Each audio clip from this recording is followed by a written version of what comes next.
Isang tulog bago magsimula ang 90-day campaign period, isang kandidato sa pagkasenador ang opisyal na naghain ng kanyang pag-atras. Ang susunod na hakbang dyan ng COMELEC at ang mga paalala nito sa iba pang tatakbo sa halalan 2025 sa sentro ng balita ni Luisa Erispe live. Angelique, bukas na ang simula ng kampanya para sa mga kakandidato sa pagkasenador at party list nominee sa 2025 midterm elections. Pero ngayong araw may humabol pa na umatras sa kanyang kandidatura sa pagkasenador dito sa opisina ng COMELEC. Pasado alas 12 ng tanghali, dumating sa opisina ng Commission on Elections sa Maynila si Agri Party List Representative Wilbert Lee. Bit-bit ang statement of withdrawal, formal nang umatras si Lee sa pagkandidato bilang senador sa 2025 elections. Sabi ni Lee, walang anumang impluensya ng politika sa kanyang pag-atras. Ito ay isang personal lang na desisyon at kagabi lang talaga nabuo ang kanyang loob. Ang pinakadahilan, walaan niyang makinarya sa kanyang kampanya at kulang ang panahon para maikot niya ang bansa, pero buo pa rin ang loob niya na tumulong sa mga Pilipino.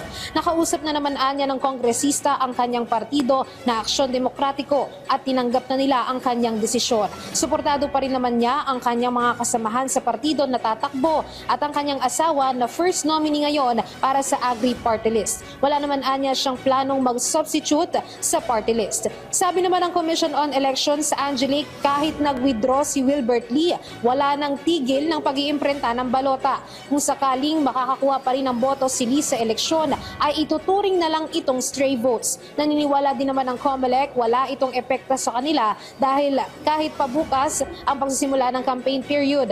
Samantala, Angelique, dahil nga marami na ang mangangampanya simula mamayang alas 12 ng gabi, paalala naman ng COMELEC, hindi lang dapat tamang sukat at common poster areas ang sinusunod ng mga kandidato.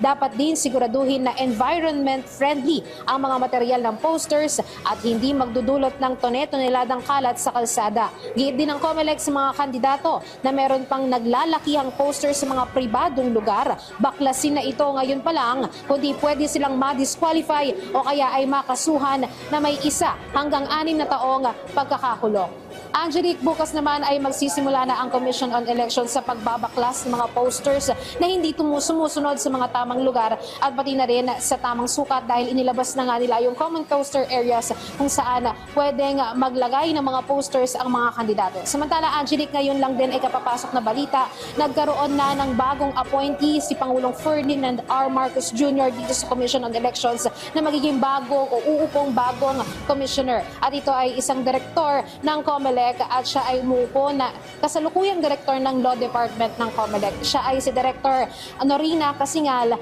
at ito nga ay ad interim appointment. Ibig sabihin ay hanggat hindi nagre-resume ang Kongreso ay valid ang kanyang appointment na umupo bilang commissioner dito nga sa COMELEC. Angelique. Okay, maraming salamat, Luisa Erispe.